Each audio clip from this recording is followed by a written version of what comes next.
जीवनात तुम्हाला काहीही घडवायचं असेल तर सर्वात आधी मनाला पटवून द्या की ते शक्य आहे.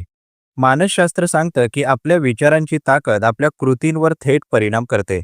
जर मन एखाद्या गोष्टीवर विश्वास ठेवत असेल तर ते त्या दिशेने कार्य करायला सुरुवात करतं. आत्मविश्वास, आशावाद आणि सकारात्मक दृष्टिकोन यामुळेच माणूस अशक्य वाटणाऱ्या गोष्टी शक्य करून दाखवतो. अनेक संशोधनांनी हे सिद्ध केलं आहे की मनात सकारात्मक प्रतिमा निर्माण केल्यावर ती प्रत्यक्षात उतरवण्याची शक्यता अनेक पटींनी वाढते. मन घाबरत असेल, शंका घेत असेल तर शरीरही त्याच प्रकारे प्रतिसाद देतं. अडथळे निर्माण होतात, पण जर मनाला प्रोत्साहित केलं, उद्दिष्ट स्पष्ट केलं आणि सातत्याने मनाशी संवाद साधला तर यशाचं दार उघडतं. म्हणूनच कुठलीही गोष्ट प्रत्यक्षात आणायची असेल तर आधी आपल्या मनाला सांगा, हे मी करू शकतो. धन्यवाद.